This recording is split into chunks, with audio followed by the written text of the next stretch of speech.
I'll just call it like I see it. Again, I love Nate and Tony. Was it the best fight we've ever seen? Absolutely not.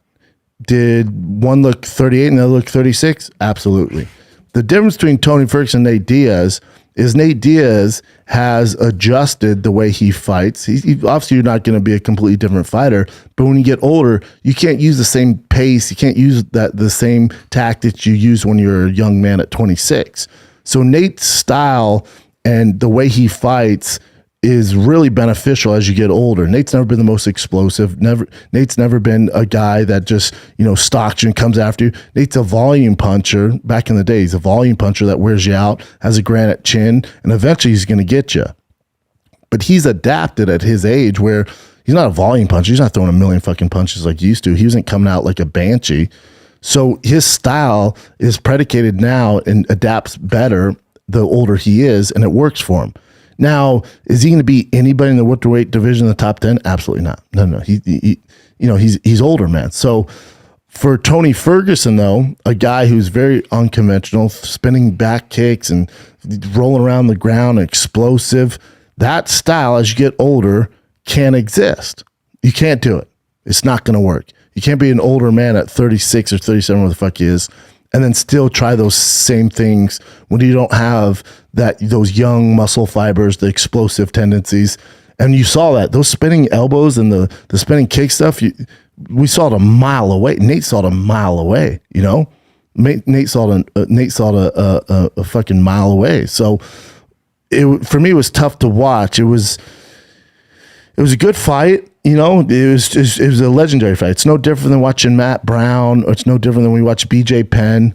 So when people go, well, what do you mean, man? This is what we thought it was. I didn't have time to think what it was. It was happening. I got an 8-hour fucking notice. What do you mean it is what I thought it was? So it was great that, Tony and Nate, and to be completely honest, it should be both their last fights in the UFC.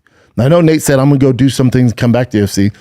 The only reason he leaves that door open, and I think the UFC brass is stoked about that, because for Nate, when you think about his options, he has his fight league thing coming up, but take that out. That's whatever. That's going to be very difficult to pull off just for a number of reasons. But for Nate, what would happen is this only adds more value to his fight against Jake Paul now.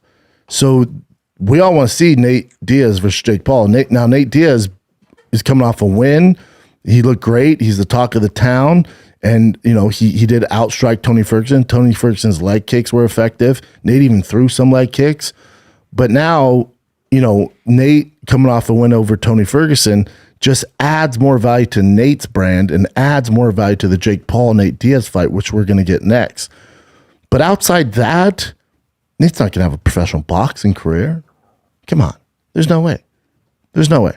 You can't watch that fight on Saturday night and go, I want to see that guy fight a professional boxer. Hell yeah, dude.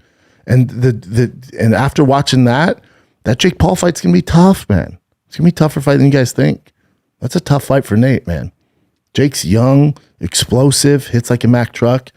Another thing about why Nate won that night is that was Tony Ferguson's first fight at welterweight. Tony is not a welterweight. Tony is not a big 155er. Tony was designed for 155. He's the perfect size for 155. He does so much cardio. He's a savage with all that stuff. Tony at 55, especially in his prime, one of the best we've ever seen. Tony is not a welterweight. Tony was just at welterweight because he was trying to fit. He was lost. He's trying to get a win, trying to figure something out. You could just tell Nate Diaz was much bigger. Now, granted, Nate had, won the Ultimate Fighter at 55, has a lot of fights at 55. Nate now, as he's older, Nate's a true 170er. He's 170 all day. Nate's a big fucking kid, man.